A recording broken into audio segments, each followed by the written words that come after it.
नमस्कार, special report में आपका स्वागत है। मैं हूं आपके साथ सुमित गुप्ता।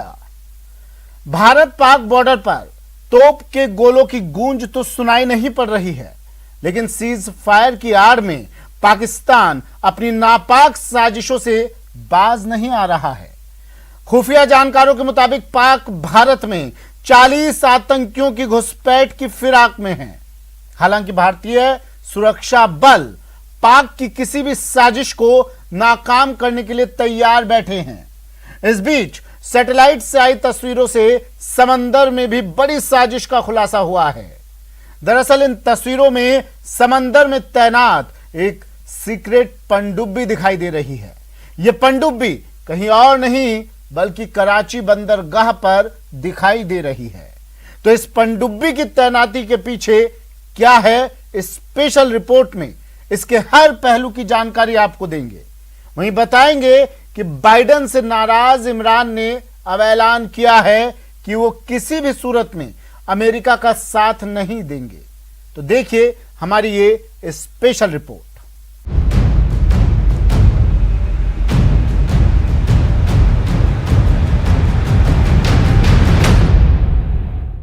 एलएसी पर चीन के साथ तनातनी के बीच पाकिस्तान अब समंदर में साजिश कर रहा है।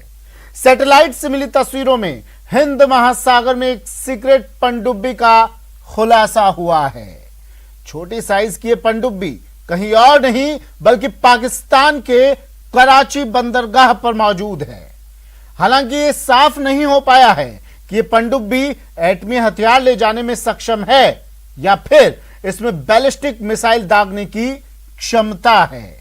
लेकिन खुफिया सूत्रों के मुताबिक ये पनडुब्बी इस मायने में खतरनाक है कि ये रडार की पकड़ में भी नहीं आती है। ऐसे में यह बड़ा सवाल है कि आखिर ये पनडुब्बी किसकी है और इसके जरिए समंदर में कोई बड़ी साजिश तो नहीं की जा रही।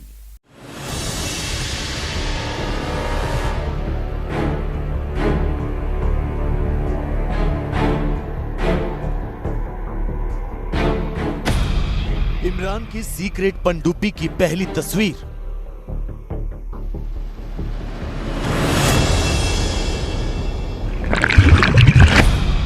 पांच साल बाद कराची में दिखी सीक्रेट पनडुब्बी।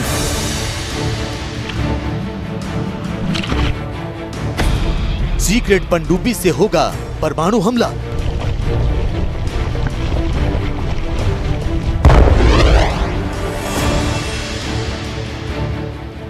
समंदर की गहराइयों से दुश्मन को तबाह करने की सलाहियत रखती है पनडुब्बी। बिना ज्यादा आवाज किए पनडुब्बी दबे पांव दुश्मन के करीब पहुंच जाती है और उसे संभलने तक का मौका नहीं देती। पनडुब्बी किसी भी देश की नौसेना के लिए एक ऐसा रक्षा कवच है जिसे भेदना आसान नहीं। यही वजह है कि पाकिस्तान ऐसी घातक पनडुब्बियां बनाना चाहता है जिनके जरिए वो हिंद महासागर में अपने आका चीन के हुक्म की तामील कर सके, जिनके जरिए वो भारतीय नौसेना के सामने चुनौती पेश कर सके।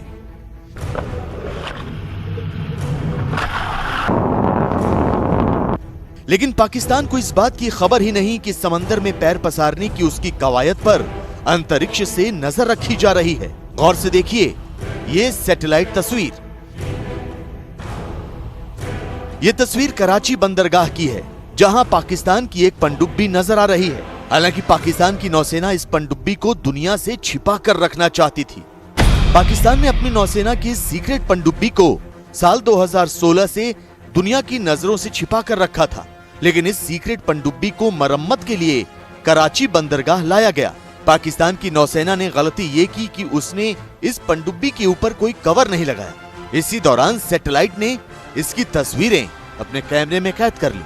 5 साल बाद पाकिस्तान की सीक्रेट पनडुब्बी कराची के नौसैनिक हार्बर पर ड्राई डॉक में खड़ी पाई गई। इस सैटेलाइट तस्वीर को ओपन सोर्स इंटेलिजेंस ने अपने ट्विटर हैंडल से जारी किया है। इस तस्वीर में पाकिस्तान के कराची में नेवल ड्राई डॉकयार्ड में खड़ी मिनी पनडुब्बी को काफी ऊंचाई से दिखाया गया है। यही नहीं, इसमें पाकिस्तान की इस सीक्रेट पनडुब्बी के बारे में कुछ जानकारियां भी दी गई हैं।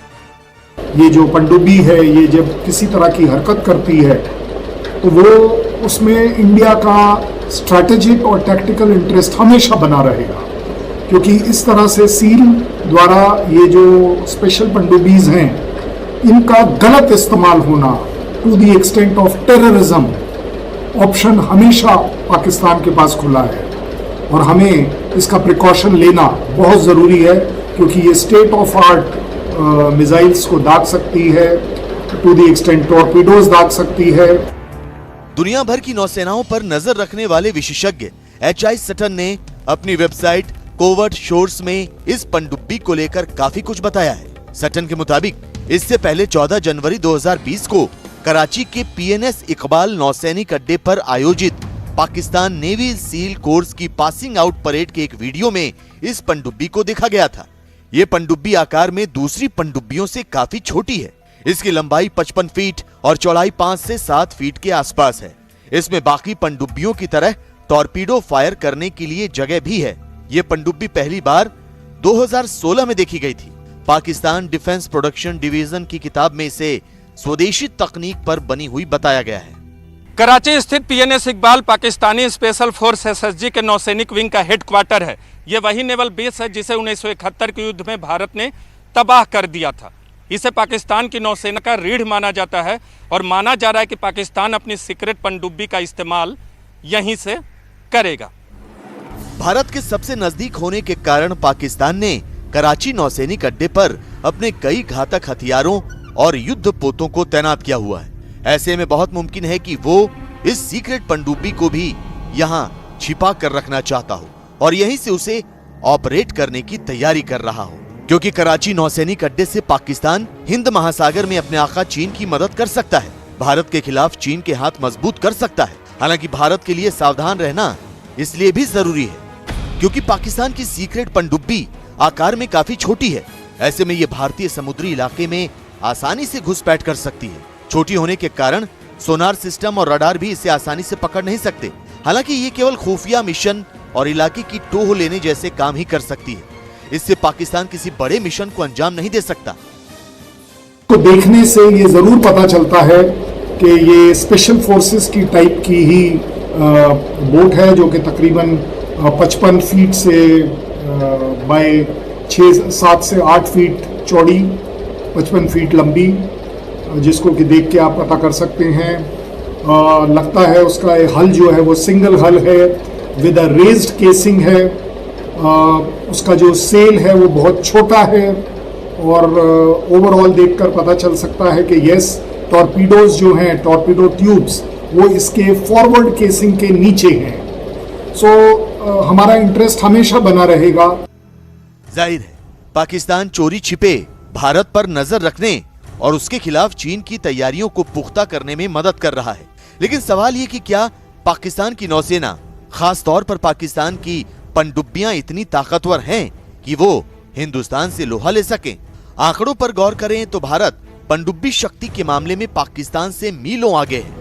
एक रिपोर्ट के मुताबिक पाकिस्तान के पास 5 डीजल अटैक सबमरीन यानी पनडुब्बियां हैं, जबकि भारत के पास 15 डीजल अटैक पनडुब्बियां हैं। पाकिस्तान के पास परमाणु हमला करने में सक्षम एक भी पनडुब्बी नहीं है, जबकि भारत के पास एक परमाणु शक्ति संपन्न पनडुब्बी है। पाकिस्तान के पास बैलिस्टिक मिसाइल पनडुब्बी नहीं है, जबकि भारतीय नौसेना के पास एक बैलिस्टिक मिसाइल पनडुब्बी है। बेसिकली ऑगस्टा क्लास जो फ्रांस की उनके पास पनडुब्बीज हैं, सबमरीन्स हैं, उन्हें अपग्रेड कर रहा है। बाबर 3 मिसाइल सिस्टम वो उसके ऊपर लगा पाएगा, जो कि न्यूक्लियर टिप्ड है। सो न्यूक्लियर पॉइंट ऑफ व्यू से उन्हें कुछ एडवांटेज ज़रूर मिलेगा, इसमें कोई डाउट नहीं। लेकिन जहाँ तक इसका कंपैरिजन अगर हमें इंडिया के साथ करना है, तो मुझे लगता है कि पाकिस्तान को कम से कम और 20 साल लगेंगे कहीं इंडिया के नज़दीक पहुँचने में, जहाँ तक मिसाइल टेक्नोलॉजी का सवाल है। पाकिस्तान समंदर के रास्ते भारत की राह में कांटे बिछाने की तैयारी कर रहा है। कबाड़ हो चुकी सीक्रेट पनडुब्बी की मरम्मत कर भारत पर नजर रखने की तैयारी कर रहा है। लेकिन उसकी ये तैयारी किसी काम की नहीं, क्योंकि भारतीय नौसेना पाकिस्तान से 100 कदम आगे है।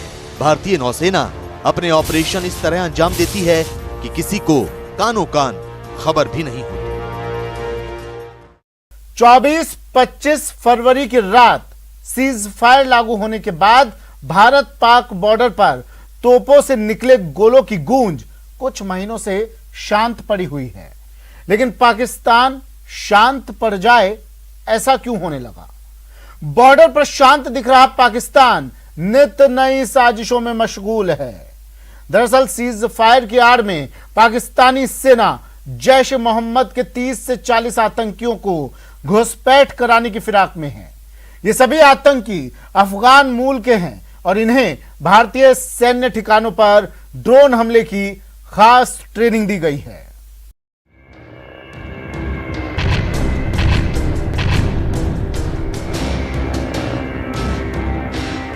पाकिस्तान की एक और साजिश बेनकाब।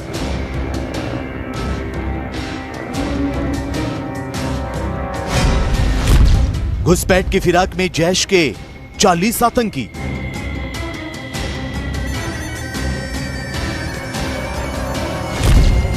ड्रोन ऑपरेट करने की दी गई है ट्रेनिंग।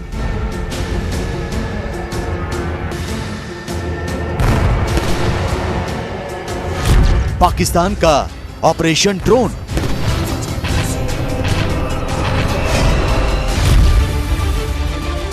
पच्चीस फरवरी 2021 यानी वो तारीख जब भारत और पाकिस्तान के बीच LOC पर सीज फायर का ऐलान हुआ था। इस ऐलान के साथ ही सरहद के दोनों तरफ से गरजती तोपें भी शांत हो गई थी। दुनिया को दिखाने के लिए पाकिस्तान सीज फायर के लिए तो राजी हो गया, लेकिन भारत के खिलाफ साजिशों के जाल बुनने बंद नहीं किए। न्यूज 18 को मिली एक्सक्लूसिव जानकारी के मुताबिक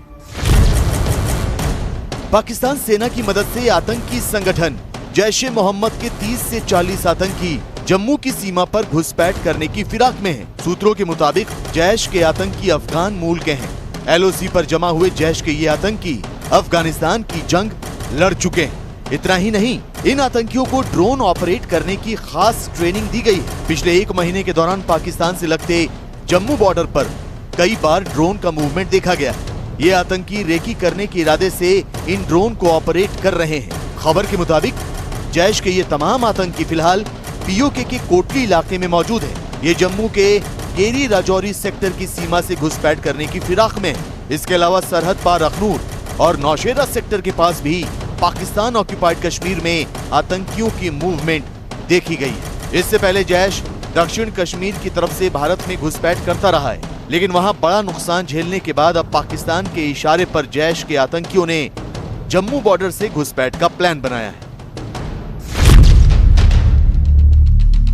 मतलब साफ है, LOC पर संघर्ष विराम समझौते के बावजूद पाकिस्तान अपनी नापाक हरकतों से बाज नहीं आ रहा। चूंकि पाकिस्तान की सेना और सियासतदान कश्मीर के बेहतर होते जा रहे हालात से परेशान है, लिहाजा वो जल्द से जल्द घाटी में किसी बड़ी वारदात को अंजाम देने की फिराक में है और इसीलिए इन आतंकियों को LOC पर जल्द से जल्द घुसपैठ करवाना चाहते हैं। न्यूज 18 को जानकारी मिली है कि 26 जून की रात को जम्मू एयरफोर्स स्टेशन पर हुए ड्रोन हमले के बाद वहां पर ड्रोन मॉनिटरिंग सिस्टम के साथ जैमर भी लगा दिए गए। इसके साथ ही जम्मू में मौजूद भारतीय सेना के महत्वपूर्ण ठिकानों पर एंटी ड्रोन सिस्टम भी तैनात कर दिए गए। इसके अलावा जम्मू एयरफोर्स स्टेशन की बाहरी दीवारों के पास हाई मास्क लाइट्स लगा दी गई ताकि कम ऊंचाई पर उड़ने वाली हर चीज को आसानी से देखा जा सके। जम्मू एयरफोर्स स्टेशन पर हाई मास्क लाइट्स लगा दी गई है ताकि कोई लो लेवल का ऑब्जेक्ट अगर उड़कर आता है आसानी से देखा जा सके। उसके साथ साथ ये ड्रोन मॉनिटरिंग सिस्टम भी लगाया गया है, एंटी ड्रोन सिस्टम भी इंस्टॉल किए गए हैं। जम्मू के आसपास के जितने भी महत्वपूर्ण ठिकाने हैं सुरक्षा को लेकर, वहाँ पर भी ड्रोन देखने के लिए जो सिस्टम है वो लगाया गया है। ड्रोन मॉनिटरिंग सिस्टम के साथ एंटी ड्रोन स्क्वाड भी तैनात किए गए हैं ताकि आगे से अगर कोई इस तरह से ड्रोन हमला होता है तो उससे निपटा जा सके। 26 जून को एयरफोर्स स्टेशन पर हुए बम धमाकों की जांच NIA को सौंप दी गई। इन धमाकों को लेकर जम्मू एयरफोर्स स्टेशन पर NIA और CISF के बड़े अधिकारियों के बीच एक हाई लेवल मीटिंग भी हुई। जम्मू एयरफोर्स स्टेशन पर हुए ड्रोन हमले के बाद लगातार सुरक्षा एजेंसियों की टीमें जहां पहुंच रही हैं। अगर आप देखें तो अभी NIA की स्पेशल टीम यहां पर फिर पहुंची है।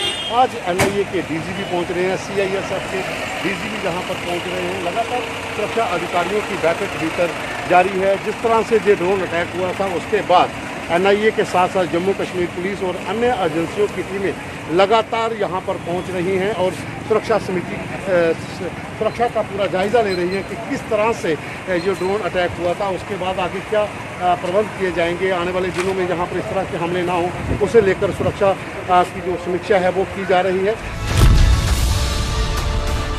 इसके अलावा जम्मू कश्मीर पुलिस के स्पेशल ऑपरेशन ग्रुप ने 26 जून के मास्टरमाइंड को बेनकाब करने के लिए जम्मू एयरफोर्स स्टेशन के साथ लगते मोहल्लों में सर्च ऑपरेशन चलाया हुआ है। दरअसल सर्च ऑपरेशन के जरिए 26 जून को ड्रोन उड़ाने वाले का पता लगाने की कोशिश की जा रही है। सर्च ऑपरेशन के दौरान एसओजी टीम घर घर जाकर जानकारी हासिल कर रही है और हर आने जाने वाले की जानकारी जुटाई जा रही है। इसके अलावा पूरे राजौरी जिले में ड्रोन खरीदने और बेचने पर पाबंदी लगा दी गई है, जबकि स्थानीय निवासियों को ड्रोन न उड़ाने का आदेश भी दिया गया है। जम्मू एयरफोर्स स्टेशन ब्लास्ट के गुनहगारों को बेनकाब करने के मकसद से जम्मू कश्मीर पुलिस की एसओजी टीम के सर्च ऑपरेशन को न्यूज 18 ने करीब से देखा।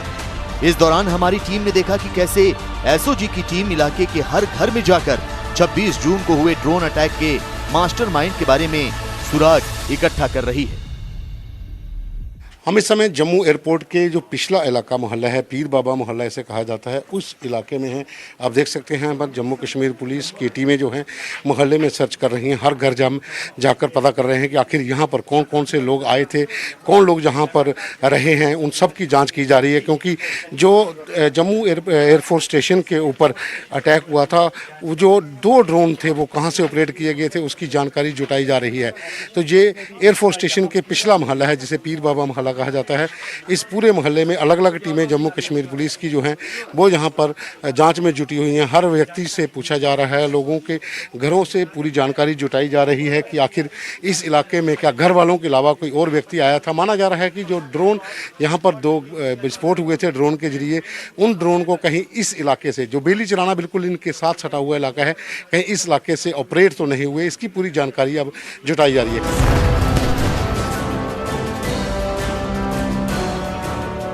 शनिवार यानी 26 जून को जम्मू एयरफोर्स स्टेशन पर हुए ड्रोन हमले के बाद जम्मू के अलग अलग इलाकों में मौजूद भारतीय आर्मी बेस के इर्द गिर्द पिछले 3 दिन से ड्रोन मंडराते देखे गए हैं। बीती रात जम्मू के रमीरा साहिब इलाके में रात 9:30 बजे ड्रोन उड़ता देखा गया। इसके बाद 30 जून सुबह करीब 4:40 पर जम्मू के कालूचक में एक और ड्रोन उड़ता हुआ नजर आया।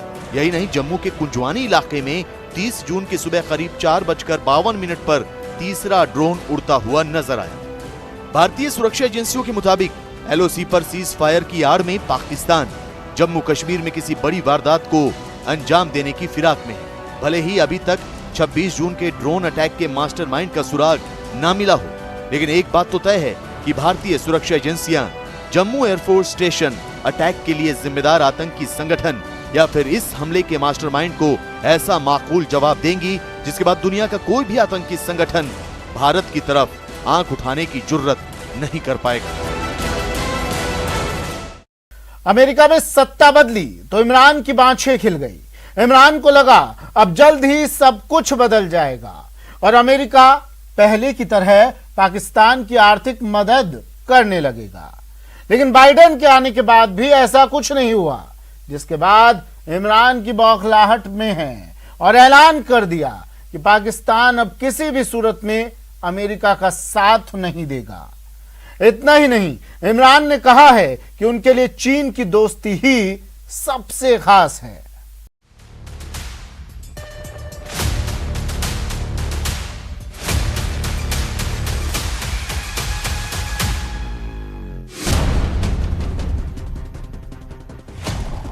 कंगाल पाकिस्तान अमेरिका से भीख लेता रहा। कंगाल पाकिस्तान अमेरिका के टुकड़ों पर पलता रहा, लेकिन अमेरिका ने आतंकवाद के मुद्दे पर पाकिस्तान को आईना क्या दिखाया। इमरान खान एहसान फरामोशी पर उतर आए। पाकिस्तान की सरकार ने बाइडेन प्रशासन के खिलाफ जाकर चीन का दामन थाम लिया। इमरान खान ने पूरी दुनिया के सामने ऐलान कर दिया कि वो अब चीन के साथ है। जहां बात अमेरिका और चीन की आएगी, वहां पाकिस्तान की हुकूमत अपने मददगार चीन का ही साथ देगी। इमरान खान ने कसम खाई है कि भले ही पश्चिमी देश उनके मुल्क पर दबाव बनाएं, मगर पाकिस्तान चीन के साथ अपने नजदीकी रिश्तों को खराब नहीं होने देगा। From that point of view, Pakistan thinks that it is very unfair for the US or other powers, Western powers, for countries like us to take sides. Why do we have to take sides? We should have good relationship with everyone. अब सवाल ये कि पाकिस्तान के वजीर आजम इमरान खान का अचानक America से मोह भंग क्यों हो गया? अमेरिका ने ऐसा क्या कर दिया कि पाकिस्तान की सरकार उसके प्रतिद्वंदी चीन का पक्ष लेने लगी? माना कि चीन पाकिस्तान को आर्थिक मदद देता है, माना कि चीन कर्ज चुकाने के लिए भी पाकिस्तान को कर्ज देता है, लेकिन इसके बावजूद पाकिस्तान हमेशा से चीन और अमेरिका के बीच बैलेंस बनाता आया था। फिर इमरान खान ने शी जिनपिंग से दोस्ती के बदले जो बाइडेन से अपने संबंध खराब करने की शुरुआत क्यों कर दी?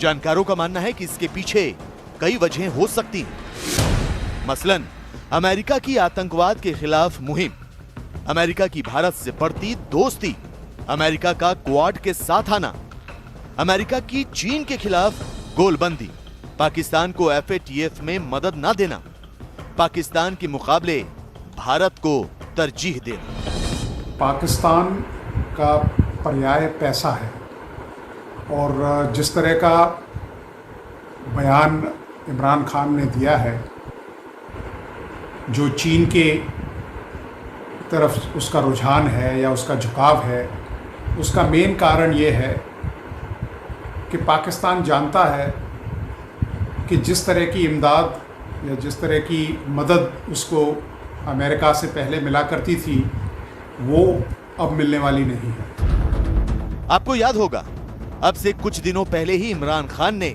अफगानिस्तान सीमा के पास अमेरिका को एयरबेस देने से इनकार किया था, लेकिन शायद ही किसी को इस बात का अंदेशा होगा कि इमरान खान इस बार अमेरिका को और ज्यादा नाराज करने का जोखिम उठाएंगे। शायद ही किसी को अंदाजा होगा कि इमरान खान एक के बाद एक जुबानी हमले करेंगे। Great power rivalry taking place. You see the United States and the United States being wary of China, and I don't need to say all this is now public knowledge. The way China and the United States are sort of looking at each other.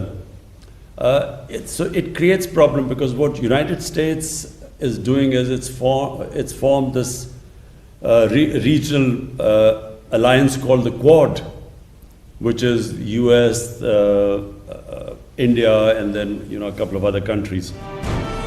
Imran Khan को अच्छी तरह पता है कि तालिबान की आड़ में America से पैसे ऐंठने का उनका कारोबार अब चौपट हो चुका है। अमेरिका की सेना अफगानिस्तान से लौट रही है। बहुत मुमकिन है कि वो अब अफगानिस्तान में अपनी दखलंदाजी सीमित कर दे। इन हालात में अमेरिका पाकिस्तान को अपना पार्टनर बनाए नहीं रखेगा और न ही पाकिस्तान तालिबान के जरिए अमेरिका को ब्लैकमेल कर उससे पैसे ऐंठ पाएगा। लिहाजा पाकिस्तान ने यू टर्न मारते हुए खुले तौर पर चीन का दामन थाम लिया। पाकिस्तान तो चीन की एक महज कॉलोनी बन के रह गया है, तो इमरान खान साहब के पास अब कोई चारा नहीं है कि वो चीन के चंगुल में रहकर अब थोड़े दिनों बाद वो जो चीनी रेसिपीज़ हैं या चीनी जो भाषा है या चीनी जो नैरेटिव है उसी को बोलना शुरू करेंगे। जाहिर है इमरान खान के ताजा बयान से नए वैश्विक समीकरण तैयार होंगे। पाकिस्तान का खुलकर चीन के साथ खड़ा होना और अमेरिकी नीतियों के खिलाफ बोलना एक नए शीत युद्ध का सबब भी बन सकता है।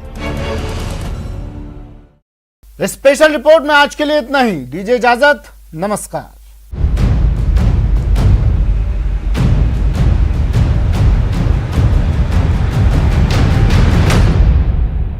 देखिए, आपके घर की एक एक दीवार